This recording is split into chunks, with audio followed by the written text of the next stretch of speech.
Hello and welcome everyone to our second Community Relations Committee meeting. I'm Shivi Madhukar, I'm chair of this committee, and let me introduce you to the committee members. We have Mrs. Conway, Mrs. Badowski, Mrs. White, and we have Dr. Aldereri and Superintendent of Schools, Dr. Bernie Bragan. So just wanted to reiterate the purpose of this committee. This is an avenue to share ideas, talk about issues, any other suggestions or questions you may have, and all from the comfort of your homes. This is a fluid committee. We are kind of just starting to think about how we can use this committee to create that connection with the community. So we would welcome any ideas and suggestions you may have. We would also welcome any topics that you might have for future meetings. Last time when we did this meeting, we had reopening as the topic. Today, we don't have any specific topics. So you can talk on anything that you might want to in terms of, adding to the purpose of this committee. We intend to have monthly meetings via Zoom. Our next committee meeting would be on June 14th, Monday at 7 p.m. And our future plans also include visiting schools, meeting in person. So if you have any suggestions, again, please email any four of the committee members, and our emails are there on the website. And so to begin with, I would like to invite Virginia White to talk a little bit about Parent Help Desk. This is a new initiative by the Board of Education, and it's an excellent resource. And Virginia will kind of give an update on that. And she's been doing some terrific work, even regarding with the Township Liaison Committee. We had a meeting this morning. So to you, Virginia. Okay. As you know, we launched the Parent Help Desk on April the 19th. Okay. And the feedback has been very positive. This is something brand new. It's a work in progress. It's growing. We have right now we have three areas. We have enrollment, technology, and transportation. They are working on special needs right now, and it is going to expand. We were kind of happy that we started it now because we thought we could get all the kinks or hiccups out before we start in September. So hopefully when September does get here, or August, that things should go rather smoothly. Or, I can't say enough good things about our tech people. I mean, they are just incredible. They have put this thing together. It is very user-friendly. I've done it myself, and believe me, if I can do it, anyone can do it. The turnaround time is really 24 hours if you have an issue, particularly with the technology part of it. It's just incredible. Tech is doing amazing things, and things that are coming up in the near future are going to just be so incredible. So try the help desk, see if it works for you. Let us know where we can improve upon it. Let us know where we failed. We want to know the bad as well as the good. So please give it a try, and we have to make this work, or try to make it work, because it's just going to be, it's so much better for the residents, for the parents, and for the district. It's going to just be a very helpful thing. Thank you very much. And I'll just add that the three ways to reach the help desk. You can go online to the website, and there's a tab that says Parent Help Desk. There you will also find a phone number that you can actually reach out, and you can also download an app. There are also how-to videos that you can use if you find it confusing. And also it's an excellent resource page because it gives information about other areas such as building and grounds, health services, food services. So please do take the time to familiarize yourself with the help desk. I'd like to invite Mrs. Conway if she has something to add. Thank you, Mrs. Banneker. The thing that I would like to impress with this committee is the idea of having an open conversation with the community. The specific meaning of the community relations is for us to be able to chat back and forth. When people come out to a board meeting, we're specifically just talking about the resolutions or any kind of voting that's going on that night. Whereas here we get to talk about what's going on in the district, what's good about the district, What do we need to improve about the district? Not necessarily calling to say my son's computer doesn't work, but talk about new programs that you heard about, or something that's positive about the district, or that you need help with understanding about the district, where you need to share. And I really applaud Mrs. Madigar for taking this task on as the chairperson and being able to reach out to the community. You'll be able to see it tonight where we're talking live to people that are on, but also tomorrow it is being recorded. People can go back and see what was discussed because they didn't get a chance to talk. This is our view, being able to reach out to the community to just sit and chat. Right now, we're doing it via Zoom so that the people that still don't feel comfortable about coming out to meetings still have a chance. Whereas later on, when we start being more comfortable, then we'll get into almost like a coffee clutch at different parts of the town where we can talk about what's going on, what best practices, being able to share with different buildings. Well, oh, Linda now is doing this. Oh, well, James Madison is doing that. And being able to share with one another what's going on in the town. So this is our first step. We're reaching out to you. You're there to help us to make this a positive setting and to make it go forward in a positive direction. Thank you. Mrs. Borowski. Okay, I am so excited about this Community Relations Committee. Excited that we have it and even more excited that I get to be on it. We had a committee similar to this years ago in Edison, the ETPTAC, which worked primarily through the PTOs and PTAs. This is different in very many ways, but it is still a chance for us to get together and plan together, share ideas, and brainstorm issues that together we may be able to improve. In the past, it has worked to pass school budgets, share fundraising ideas among schools, and just be part of many things before they happen at the planning stages. Times have changed, and this is what we feel will be most effective at this point in time. We made a positive difference many times in many ways over the years, putting fans in our overheated schools with PTOs and PTAs raising the money. We held the first Board of Education candidate night when we first had the opportunity to actually vote on our Board of Education members. For now, in our current COVID situation, this question and answer format is great. We have been busy just trying to keep learning alive in our schools and keeping our students, staff, and families safe. I'm hoping this will be our springboard to the whole new world awaiting our students, yet build on what came before. Thanks to all of you for being part of it, the heart of it. At this time, I would like to open the forum for public ideas by the community. Just anything that you want to talk about, raise your hand. We would prefer you not to write in the chat, because last time we realized it was very hard to follow questions in the chat format. But if you think that's the only way you want to ask your question, please feel free to do that. Although we would prefer you raising your hand and talking. So here we go. Do we see any raised hands, Ralph? We don't? Okay, so I had some questions actually, because some parents had reached out to me and they had questions. So I'm gonna, just ask those questions unless, we hear from parents or anybody else who wants to ask. So Dr. Bragan, one of the things that people have reached out, they want to know what the plans are for graduation this year. If you could talk a little bit about that. Yeah, absolutely. Thank you, Ms. Madigar. And again, I feel privileged to be a part of this as well.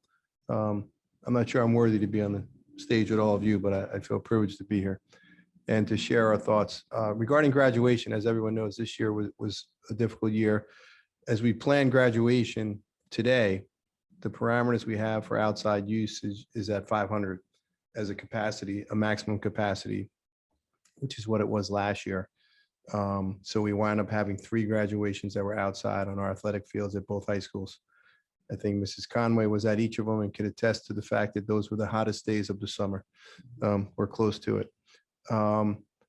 But we had confirmation from the governor's office that on May 19th, they believe they're going to loosen up those parameters. So we'll have a larger group of people, that there won't be that small limitation. If that is the case, and we're going to plan for both contingencies, we would have one graduation at both high schools. And we're going to have it on the last day of school, which as of now is the 22nd of June. One will be earlier than the other so that we could attend both as board members and central office staff like we normally would do at the RAC. I think one normally goes 4-ish and then one at 7. We will do a similar timeline. And that's what we're planning on as of today. But that's counting on those limits on people in outdoor large spaces being enlarged more than 500. If it stays at 500, we will do like we did last year, where we had a limited number of parental participation, and we did about 150 students at each time when we went through.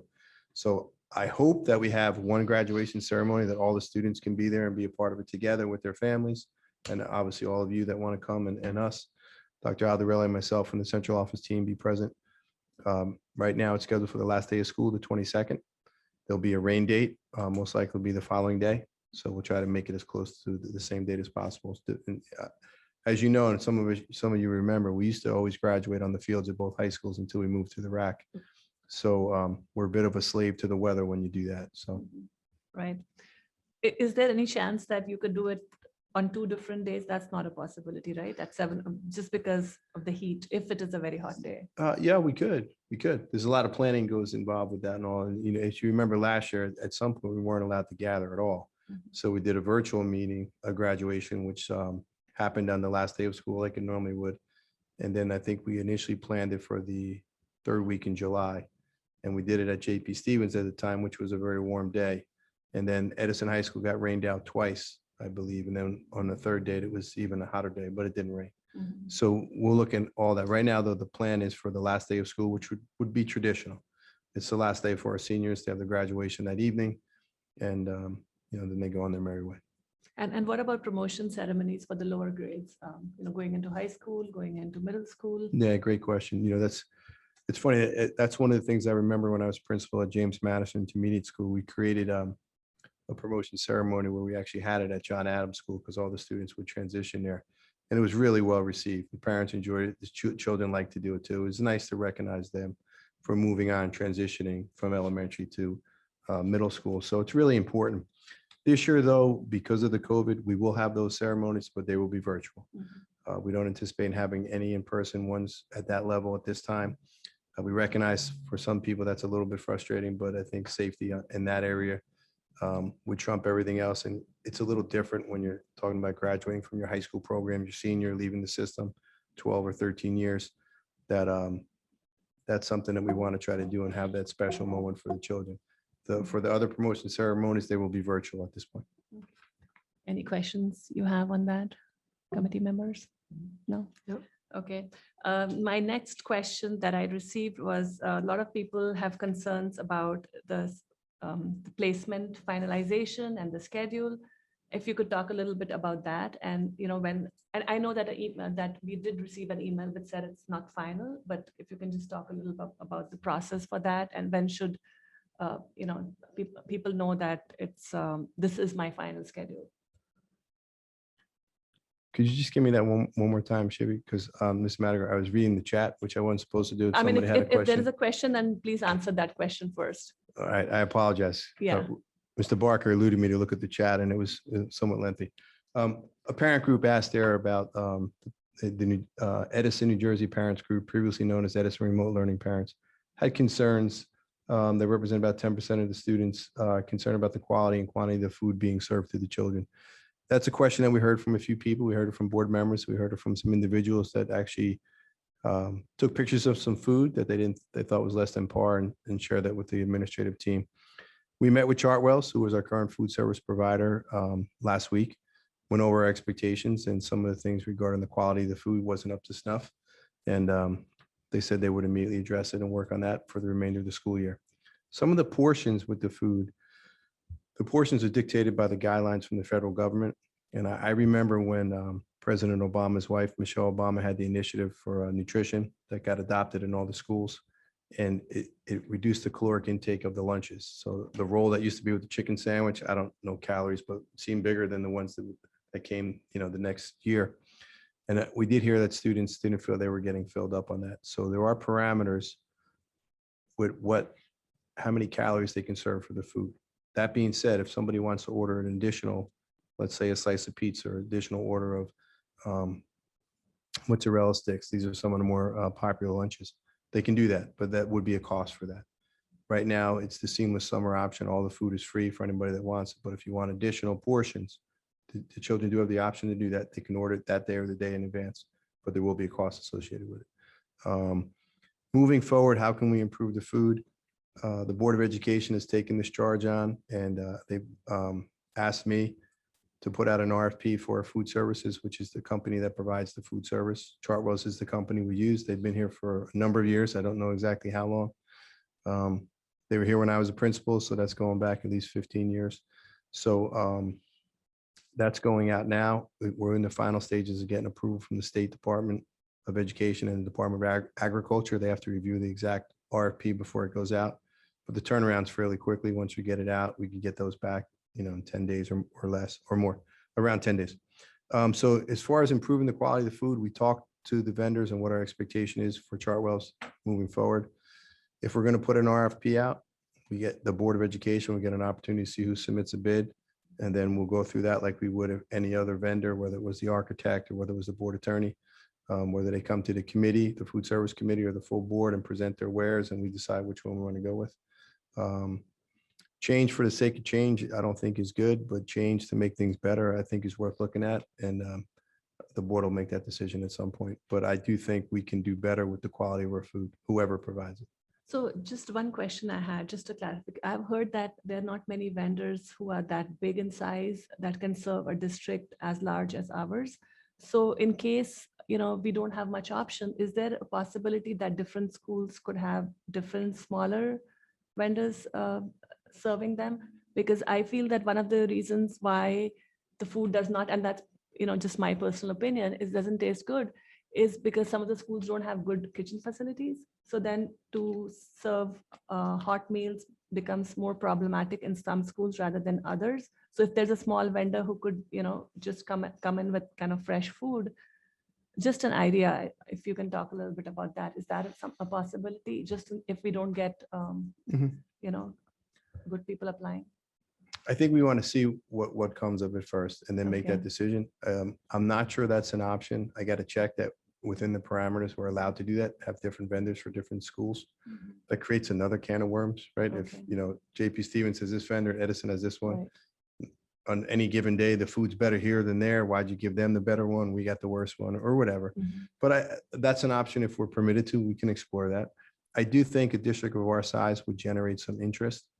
And, there's nothing wrong with wanting to make a buck, right? That's what the American economy is based on, people being able to do something that's profitable that they can earn money on as well. But we don't want it to be at the expense of our children or the quality of the food. So I think it's something that we have to look at the big picture and do that. One of the questions was the kitchens. The two high schools have full service kitchens. A lot of food is prepared there and shipped to the other buildings. Some of the buildings do have kitchens. Washington, which is renovated this year. James Madison Primary was scheduled to, but we had some issues that's on the slate for moving forward. Some of the elementaries do have their own kitchens, which can help prepare. Woodbrook has their own kitchen. And some of the other schools, the ones that don't, we do have to ship it. So, you could say that that could definitely impact at a minimum, how warm the food is, right? If it has to be transported and maybe it's not as fresh 30 minutes later when you have to go across town. So I think we can look at any and all those things. One of the things though, and there are some intricacies with the RFPs for food service. One of them is guaranteed monies that they will give back. And those monies typically that are given back are used for kitchens and facilities. They can only be used for that. We can't use, let's say the guaranteed reimbursement was, I'm making up a number, $400,000 annually. And we get that money, we could use that to renovate kitchens so that we would be able to have more kitchens that we could cook the food in each of the schools. But if we make the reimbursement high, we're gonna get less people interested in it because they want to make money, right? None of these food vendors are in it for the kindness of their heart, right? It's Adam Smith's invisible hand Profit is what's motivating most of them to do a good job and to provide a high caliber product. But these are all the things that have to come into the discussion, right? So when we have that discussion with the vendor who presents to us, hey, we can do this, we can give you this degree of level of food, but we can't give you any reimbursement for kitchens, or we can give you 100,000 as opposed to, it's 500,000 right now. So that's a significant amount. There's another piece to it, and these are great questions, and these are discussions that we have to have with the public and the board. Price of the food right now, don't quote me on the exact numbers, about $3.30 for a meal. You can only make food so good at that price. You know, I go out and get a slice of pizza and a soda, you know, you're over $5. 2 slices of pizza, everything's $8, $9. I don't know when lunch became that expensive, no matter where you go, right? So we could offer higher caliber food, but it would cost more. So the board has to make that decision. Do we want a lunch that used to be $3.30 for students, now be $4.25, and only use high-end products and get a better quality? Maybe we do. I don't know. But, you know, these are discussions I think we have to have. I think the fact that we're having this forum and we've been talking about food for a while, and, you know, there are some concerns that it's something that we got people's attention that we have to look into. I would agree with you on that. I mean, it'll also be very helpful if we can have a survey, like a school-based survey, and compare the experiences of different school students to see if there is a discrepancy, because maybe some schools are doing okay and there's some schools that are not doing okay. It's So a great idea. And we the could- surveys are so easy now with Google Forms. We get it out, we get the information, and it's pretty manageable almost instantly, right? As far as breaking it down by school and quality. And so we could definitely do that. Absolutely. Mhm. I think Mrs. Conway had a question. I was on the food service committee a couple of years ago when this had come up initially. And I actually went to a couple of the schools to check it out. And I sat and I had lunch with a food service committee in one of the elementary schools. And you'd be surprised, when you talk about survey, who are we truly surveying? Are we surveying the children, or are we surveying the parents? Because when I sat down to eat with the children, I picked what I thought I would like. And children, we had it up on the board, the month's menu. And it was amazing how the children chose what they liked versus what I chose they liked. And it was different. So we need to really decide who is really taking the survey. And I was just nosy last week, because you could even tell the children are still able to even get a 7-day meal, so they could take something home for the weekend. And being nosy, I asked if I could see my neighbor what was in the bag for the weekend. Mhm. And when I took it out, there was 2 breakfast bags, which had cereal. There was a pint of milk. There was juice. There was fruit, the apple. And this was all in the one bag. And there was 2 of them for breakfast. And then the third one was, it was a bag of pancakes that little mini pancakes that you could put either in the microwave or whatever you wanted to do with them. Then there was a ham and cheese sandwich. And then there was a personal pizza that all you had to do was heat up. And then there was even more juice. And I was like, this was actually a heavy bag. And it was, I thought, as a parent, I thought it was edible. Would I have eaten the pizza? Absolutely not. Was the little boy going to eat the pizza? That was the first thing he was looking at. So if you asked me my opinion, I might say, well, I don't think so. But at the same time, we need to decide what is truly. I can remember years ago, there was a lunch aid, and every once in a while, broccoli was on the menu. Kids did not like the broccoli. And that had to be one of the most popular days for teachers to buy lunches, because the broccoli was actually very tasty. Right. So, you know, you're never going to please everybody, but at the same time, we need to make sure that we follow the guidelines. Because I remember we had a meeting one time, and there had to be a good 60, 70 people in the room. So invited lunch aides, we invited teachers, we invited some PTO parents to come together with Chartwell's to voice their opinions. And the only problem that we came across with was at the high school.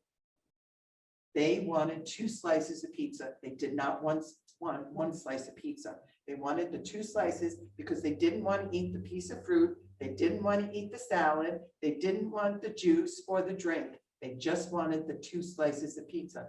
And they tried to explain that's not within the guidelines.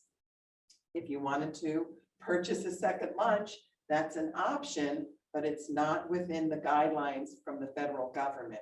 So, you know, you're kind of tossed between, we have to follow some rules, but at least we want a definite quality of food. But is it the quality of food that the kids like the chicken nuggets and the pizza and there was something that was dippers that they had, which I just thought was the worst thing in the world. And it was very popular because the kids liked it. So, you know, it's, which do we go with, actually? So that was a big problem that I had foreseen, or I didn't foresee, that there was going to be a difference of opinion between adults and the children. So that's something else that will, I don't think it'll ever go away, but we just need to, I think it's always good to check every once in a while that we're getting the best for our dollar. And I'm not sure if we're allowed to charge more money. I thought there was some kind of, you can charge from this to this, but I think that was Depends on limited also. the reimbursement plans. You can have higher level lunches, but we Yeah. would have to pay more and get reimbursed less. So those are things we should discuss at the Right. food service committee when we get the RFPs. What are we looking at and what are our options? Because we did have we met with, I think, the regional director of Chartwell's, and, you know, obviously they're very interested in trying to keep our business and addressing any of the concerns they had. And he did share with us that, I forget what he termed it. It's a higher end chicken product. I don't want to, I'm going to use the wrong name, but instead of your traditional chicken nuggets, it would be a whole muscle or something, whatever he said. You know, but those meals are 50 cents, 75 cents more if you want to use a higher quality product, which we would bear the cost of that, which would be the students, because the reimbursement is only at a certain level, I think is what you were saying, Elizabeth. So, but again, these are things that we want to talk about. I had 3 daughters. They all went through school. Most of them got lunch when they got to high school every day in school. And you know, the quality was suspect, I guess. I think there are more questions in the chat. Can you see that? There's a lot more questions. You want me to go through these? Yeah, sure. Okay. I'll do the best I can. If I miss it, I'm sorry. What is the plan for summer school literacy math programs for elementary students who qualify? There's a number of plans we have for summer school. Some of them are enrichment activities, some are sports camps, some are the literacy academies. Some are a new one. We have a camp acceleration for middle school students to help. And that'll all be coming on the website. It's not open yet, so the enrollment isn't there yet. We're trying to facilitate the online enrollment. And for the camps that there is a cost, the online payment to make it more seamless. I spoke to our chief academic officers for elementary and secondary this afternoon. We hope to get that up ASAP so that we can have people start enrolling and planning for the summer. So if parents have questions in a week or 2 that aren't addressed, you can either email me or your building principal.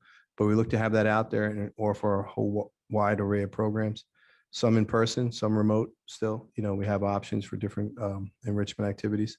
So we're excited about it. We do get some funding for that from the CARES Grant 2 monies that are dedicated directly for that. And we're looking forward to have more opportunities for more children to participate. I just wanted to add there that, you know, through the curriculum committee meeting and at the last Board of Ed meeting, we approved many different summer programs, and it's a very exciting array of, you know, different subjects. So if we can share that information in a way where people know what is there, because if you don't know, then nobody's going to really enroll, or only some people would. So if we can share that where people can kind of at least 100%. understand what's there, and also in terms of, you know, what the eligibility is, because sometimes people don't know if they're eligible for certain programs or not.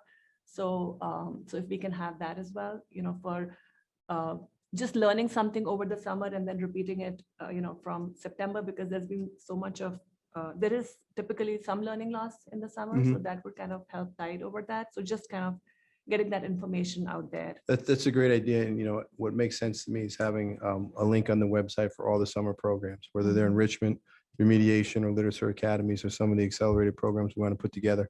And yeah, I think of Mrs. Madiger, the one that you share with us, the Go IT program that we met with. These are examples of one of the values of being a member of the community in which we live. We have a highly educated populace, people that have a lot of contacts everywhere. And I don't know where you ran into these people, but it's a great program. It's totally free. They're information technology company that part of their global mission is to give back to children. So it really is free. I know people say that, you're like, yeah, there's always a cost somewhere, whether it's the teaching we have to pay for, but it is totally free. And it's a dynamic program that we're going to implement at all the 4 middle schools this year and see how it goes. We may expand it to other programs too. So you're right. We want to make sure the information gets out to everyone, because we don't want to miss anyone because they didn't know about it. So what makes sense to me is have that dedicated link on the website for all summer programs.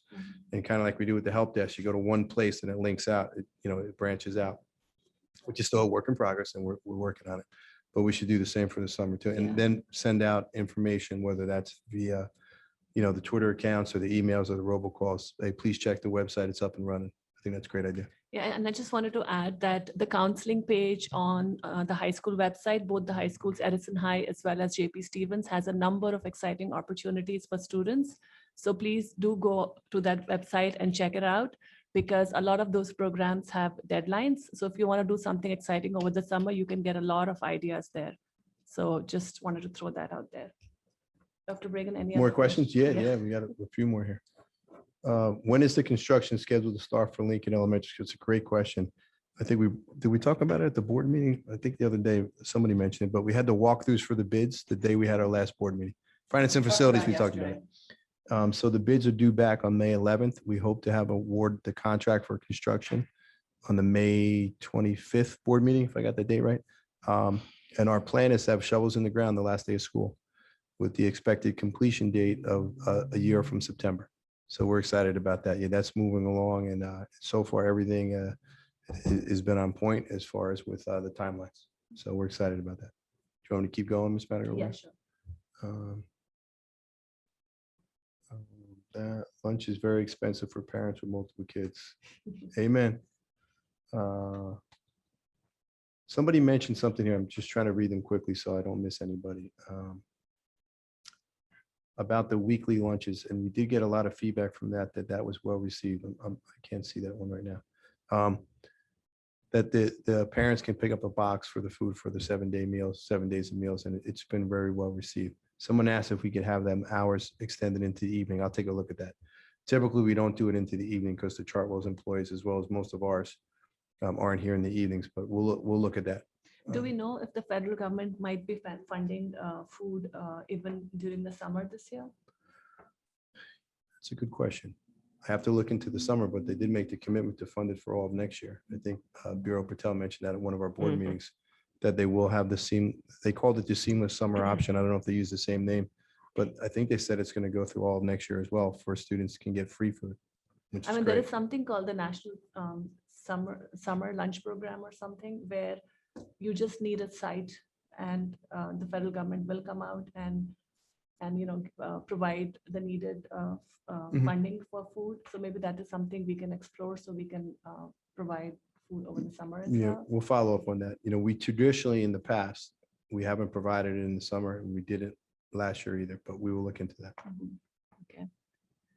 Do you have any other Let me questions? see. Yeah, there's a couple, I believe.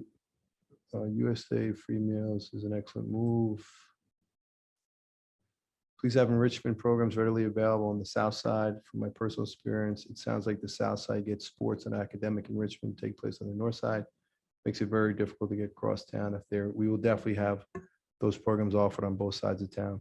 Some of the issues with the summer programs are, though, if we don't have enough enrollment, we don't run them. I will do everything I can to make that happen. While I wasn't an enrichment student, I'm a product of the south side of town.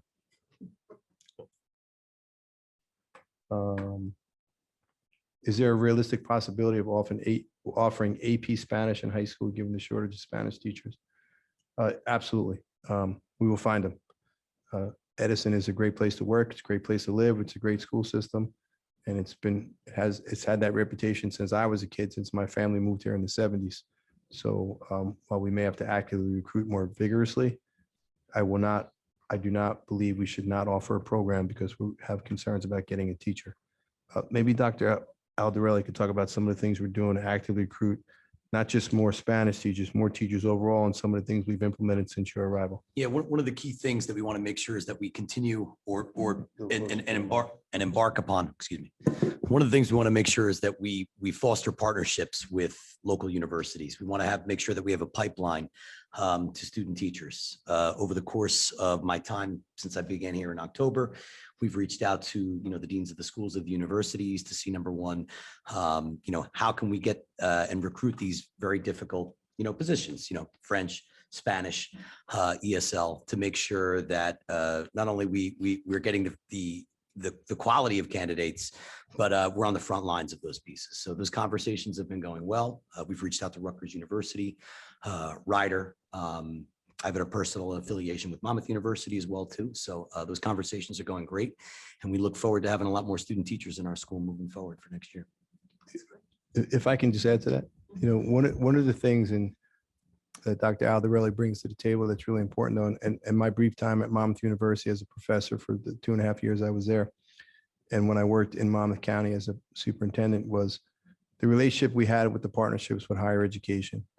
And those connections foster long-term relationships that are going to yield for us a great deal of benefit, not only innovative new practices that students are learning in the colleges, right?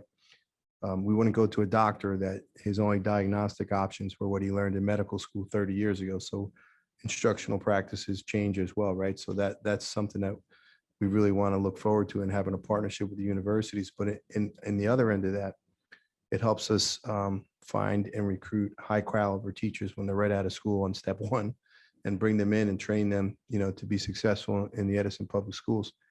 And when I arrived here 1.5 years ago, for whatever reason, I don't know why, but we had no student teachers, and those relationships with higher ed were severed.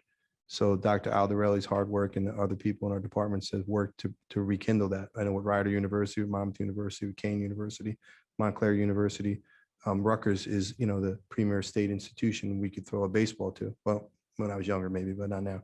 But we had no relationship with them, and we used to. We used to have a lot of those student teachers. Rutgers is a 5-year program, so everybody graduates with a master's, high caliber people. And Dr. Aldarelli is working hard to do that. So I think that's really important, those partnerships. And higher ed wants the partnerships. Their teacher ed programs don't benefit from not having a wealth of schools, especially someone as large as us, to partner with. So we're excited about that. So just since we are on the AP topic, I just want to bring this up. I know that our school district is administering APs in June. And when will more information be provided? I know that an email came out today talking about the need to download an app on the school computer, but it came out from a place called Total Registration. So some people might miss that. And so if the school district could share information so that students don't miss out critical information regarding taking AP exams. Yeah, 100%. And we know how important that is to our students, and so to us as well. We want our students to do well. We'll make sure that information gets out, and it's important. One of the AP things is as no good deed goes unpunished, as Dr. Aldarelli likes to say a lot, that we had that snow day that we wanted to give back, right? And our commitment is to be in school 180 days, and we had a snow day that we didn't use. So we went back and forth on how best to do that. If we give it at the end of the year, there's some parameters, there's some things we have to address with staffing and some contract issues. If we give it too early with these issues. So we decided to pick the Tuesday after Memorial Day weekend. Figure, you know what, our teachers are working really hard, as is our administrators and everybody else. And why don't we get a 4-day weekend? If people can go to the shore, if the weather's nice and they're allowed to, and those restrictions are released, that'd be great, right? So 4-day weekend, June 1st. Well, what's on June 1st. Yes. There's an advanced placement test that's being offered. Several advanced placement tests are being offered on June 1st. And that's already been communicated. It should have been to all the students that are impacted on that. And we thought about, we could have moved the date, but the decision made in consultation with the administrative team and the teachers was not to do that, because it would have been 2 weeks earlier. to afford children more time to prepare, more time to exposure of the curriculum. And, they will take it on a day that they were technically off though. But yeah, those kind of things. That's why the calendar is really important and to try not to change it. Okay, so any other questions on the chat? On what? On the chat? If there Oh, you have yeah, any yeah, other there's a lot. questions, I don't You have sure you want me access. to go through all these? All right. Whichever ones you think. Great to hear about Spanish. Are there options for kids to participate in academic advancement in the summer to move to honors level course? Yes, there are opportunities there will be opportunities for some of those classes, especially middle school. Camp Acceleration for middle school students is one, and that information will be on the website, hopefully sooner than later. If you have questions, though, contact your building principal. If that doesn't meet satisfaction, you could always email me and I will try to get back to you in 24 hours as best as I can. This is from iPhone to everyone. I don't know who iPhone is, but you look good today. Happy Teachers Education Day. Thank you for this. 2 think tank suggestions. If vaccines were approved for 12 to 15-year-olds, will there be any dedicated slots for our school kids in our local community centers to take vaccines? Ms. White, do you want to answer that? Because that was a Okay, key we question at your discussed committee that today. We're still looking into that, but it's a great question and it's something that, we're going to really try and, secure, but right now it's in the works and we don't have a good answer yet, but we'll get one. Yeah, and that's an ongoing conversation, students and vaccines. As you know, we can't force people to do that, but if there are families and when the vaccines do become accessible for people under 16, and if people want to do that, I will work to coordinate as we did with our Office of Emergency Management. The coordinator there was Andy Toth. And the partnership we had with Hackensack Meridian Health, JFK, was great. They were very amenable to our scheduling, and they basically offered us any amount of vaccines that we could take at that time. So if we can do that, we will definitely offer that for our parents. There was a follow-up question there. It would be nice if high school students had summer internship opportunities posted in our township, like public libraries and any other departments. That's something that we're looking at as well, and not just Yes. with the local government, but in other internships. One of the things, there's another question. Can I keep going, Ms. Yes, Madigan? absolutely. Somebody asked another question about the possibility of the new high school that was mentioned at the last board meeting. These are all preliminary conversations, so I don't want to be committed to anything, but we did survey our middle school parents to see if they'd be interested in attending a new high school that would be somewhere located in the center of town that would cater to careers. And we'd have to pick exactly what that would be. Would that be a career in welding? Would that be a career in architecture? Would that be a career in engineering? And this is still in the very preliminary planning stages, but we would like to be able to offer that. And the Finance and Facilities Committee has given us the charge to move ahead with the architect to plan some potential ideas for a potential purchase or lease of a property on the corner of Talmadge and Coolidge. If you know that area, it's about 10 acres. I think it's 9.5 acres.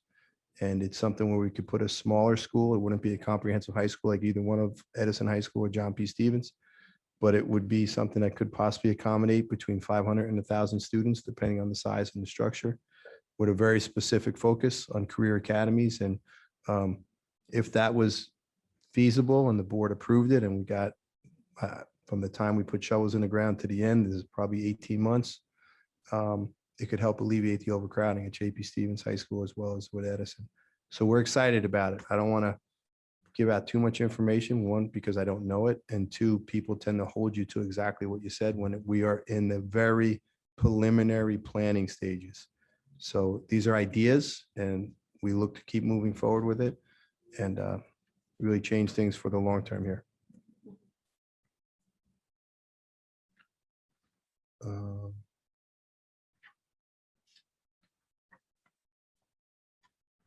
If you have another one, Ms. Madigan, Yeah, so I'll scroll through as you Yeah, go. I'll talk about, the NJSLA, I guess the yeah. name has changed and now we're going to have a test in September.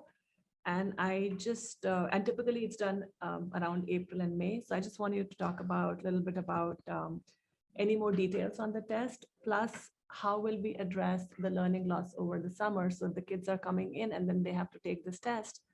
So then how do you assess that, and what is this test all about?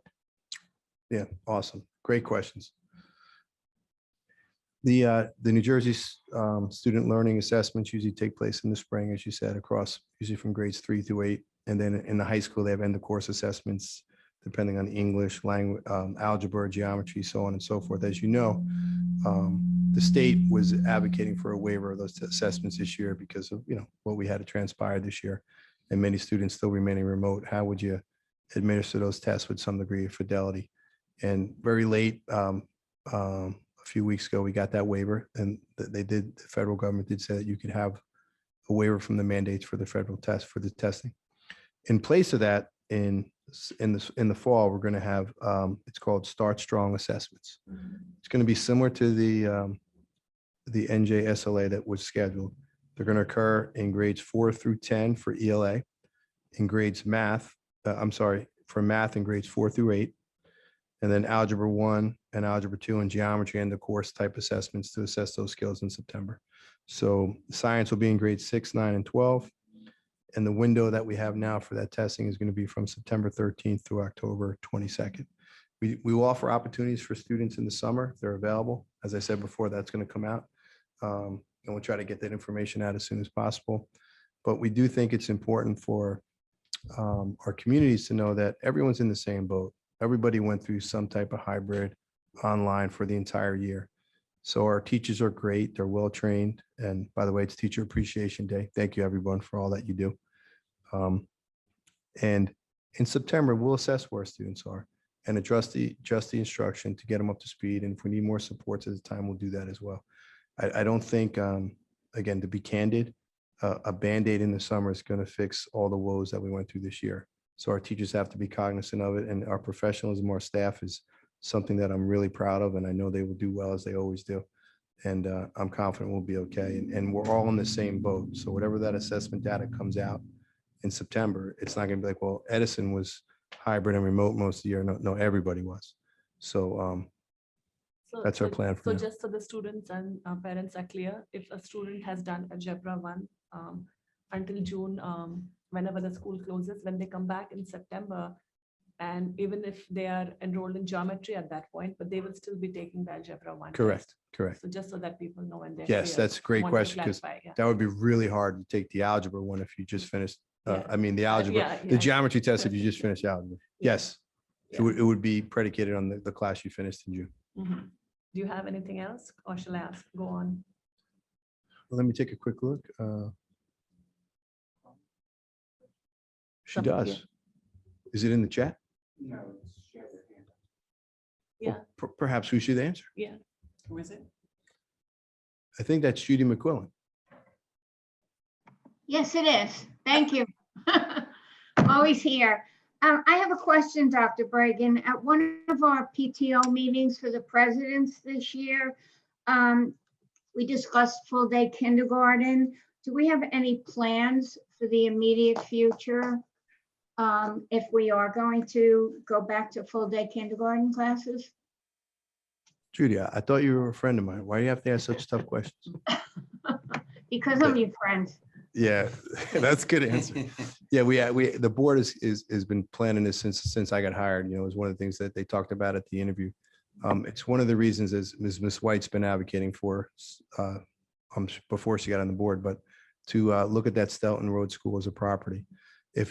The board minutes from the last meeting, we approved the purchase of property across from Menlo Park School, the Our Savior's Church, that we're crossing the Ts and dotting our Is on that deal now, so that we have these additional properties with the idea that we can expand full-day kindergarten. It's never been, at least from what I hear from the board and from myself, that we thought it was the educationally best thing to do to have half-day kindergarten as opposed to full-day. It was related to overcrowding and spacing, I believe, because I remember when we got full-day kindergarten and what an initiative that was to implement it. And then at some point, due to the overcrowding concerns and the classroom space that we had to create for additional classrooms, we went back to half day. So right now, I think we have 22 kindergartens. So I would imagine if we went full day, we would need at least 22, but we would probably have more people that would come to kindergarten because it would be full day. So they wouldn't go to a parochial school, which some do for kindergarten now. So you're looking at, I'm guessing, 30 classrooms. So if we could have available space on both sides of town, so it's 30 additional to the 22 we have now. So you're looking at 52, 55 kindergarten classrooms. That's a lot. It's a lot of space. So you're looking at potentially, if we had 2 kindergarten schools of 25 classrooms each, that's a lot of people, right? 20 students a class, that's 500 5-year-olds. It's one thing to have 20, 35-year-olds in an overall elementary building, but when you have 500 5-year-olds, everything is harder. Takes longer to take them to the bathroom, get off the bus. How do you tie your shoelaces, right? How do you open up the little wraps where they have the napkins in for lunch and things? I know it because we did it, so I have some experience with that. But in answer to your question, Judy, we're looking at that. And it's one of the reasons we're looking at the properties we are to expand our kindergarten for a couple of reasons. One, the board has shared with me that they're committed to that's educationally and academically the best thing to do. The second thing is, and this is, I'm not sure the general public knows that, but if we had full day kindergarten, that would increase our enrollment numbers, right? We'd basically double that kindergarten enrollment. It would almost pay for itself for all the additional staffing we would need. So we're leaving money on the table up to upwards of $4 million because we don't have the capacity to have the kindergarten classes. So it's something that we're definitely looking into and with vigor. That's Thank really, you.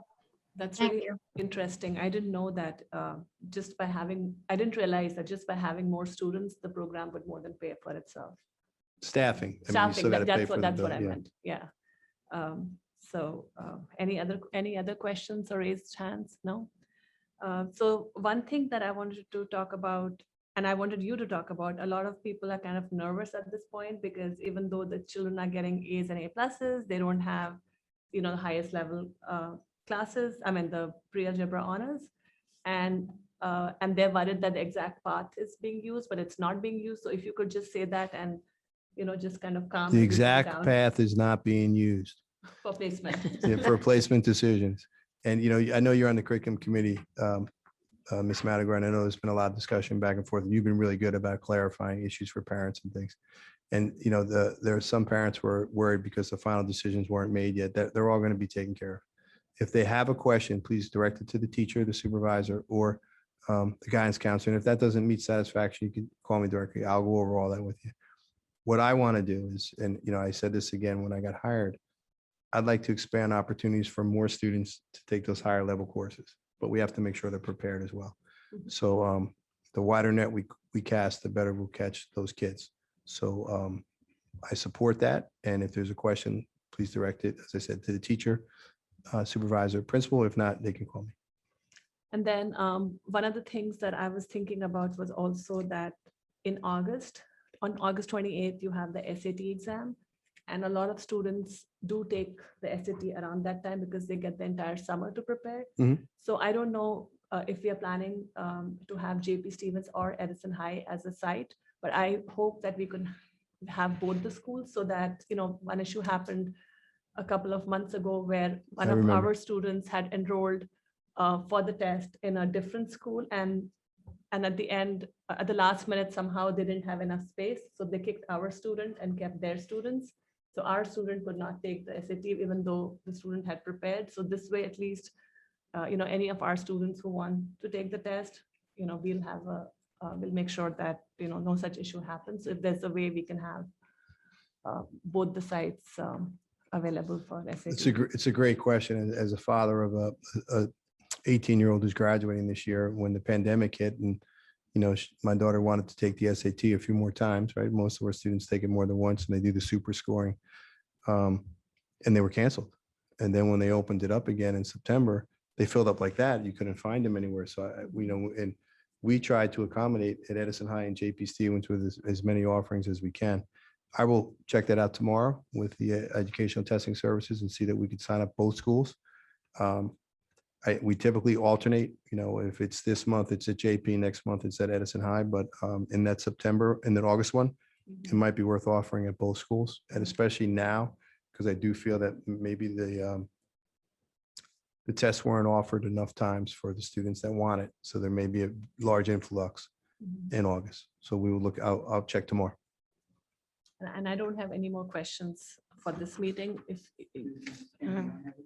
Okay, go ahead.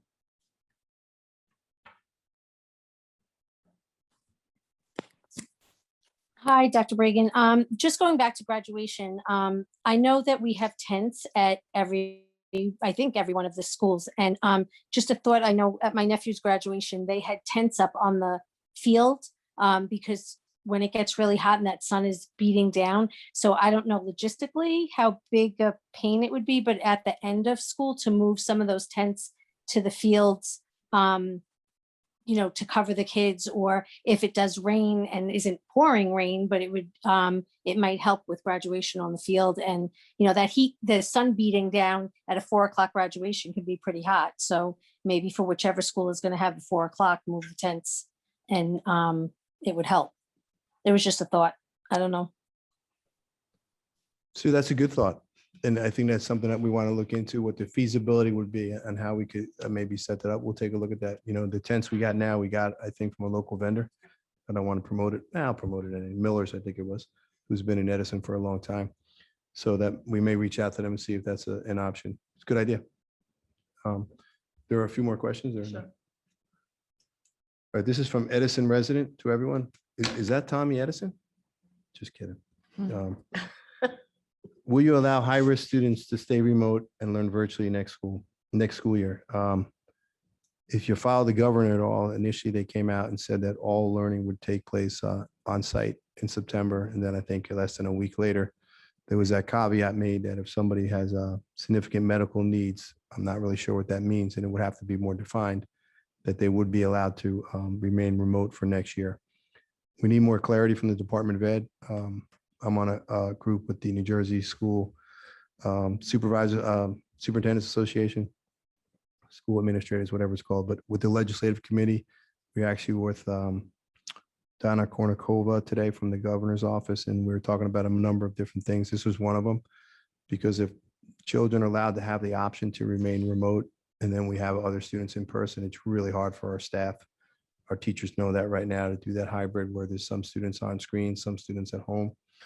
So we're actually meeting with the superintendents tomorrow afternoon, a group from Middlesex County that, again, this is all preliminary. Don't hold me to it. Nothing's been etched in stone because we don't know all the parameters. But let's say we have, I'm making this up, let's say we have 200 high school students that, due to a variety of reasons, whatever that may be, medical, immunocompromised, whatever the definitions are at the time, or afforded the opportunity to be totally remote. If Woodbridge Township has 100 students and South Brunswick has 200 students, perhaps we work with our association and come up with an idea. Well, these groups of teachers will be totally remote. And, if we didn't partner with other schools that had high schools, it would be hard to do that, because you might have 2 students that need geometry, 5 students that need algebra 2, right? But if we do it across the county and there's 25 students that need algebra 1, and we could kind of coordinate, the Edison teacher will teach algebra 1, but English 4 will be a South Brunswick teacher that'll teach children. So we're looking at all those parameters, because what we're doing this year is not sustainable. And I think everyone would agree with that. Nor is that what I would want to pursue in the future. So we'll keep fingers crossed and we'll do what we can. And we have to work within the parameters that the governor provides. You want to keep looking at other ones? We have about 2 minutes. At Edison resident, the state hasn't released guidance on it just yet. Okay. This is a very effective forum to address parents' questions. I only found out about today's meeting in a WhatsApp group. Is there any way we can get a reminder from the district so we don't miss it? That would be a great idea. That would be. We're working on it. If you guys want to add to that, you could.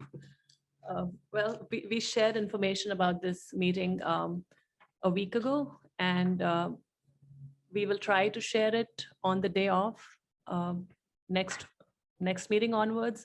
The information will definitely be there on our website. For people who are watching, the next meeting is on June 14th, Monday at 7 p.m. That's all I will say right now. And so to close, I will just remind folks that tomorrow we have the budget hearing. So tune in at 7 o'clock. And again, if you have any suggestions for this committee or any other questions, please feel free to email any of the 4 committee members Again, it's Elizabeth Conway, Carol Badowski, Virginia White, and Shivi Madhukar. All our emails are there on the website. And we would be happy to hear about, topics that you think might be good for the next meeting. Anything that people want or the community wants that we should discuss more in depth, we would be happy to, look into those. So thank you all for joining today. And Should we just one question? Sure. The budget hearing tomorrow night, tomorrow night, yes, could you just refresh as to where it is? can you do that? Is that JP? Where is it? I'm not sure. Where is the At budget hearing JP tomorrow? Stevens, correct? It is May May. is an odd 5. month, JP JP. Stevens. So it's at JP Stevens at 7 o'clock tomorrow, the budget hearing. So I remember left and right too. You got the L. Yes. Mhm. I check it like half hour before going to the meeting. I check the location. Wouldn't it be the first time I was driving to the wrong school and said, wait a minute. Yeah. The So budget hearing will be at John P. Stevens High School tomorrow, 7 o'clock. Thank you. I just wanted to repeat it. I really did. So again, if you have any suggestions, questions, please feel free to email all of us. Again, thank you for joining and look forward to seeing you guys at the next meeting on June 14th. Have a great evening. Thank you. Good night. Good Good night, night. everyone. And shine bright.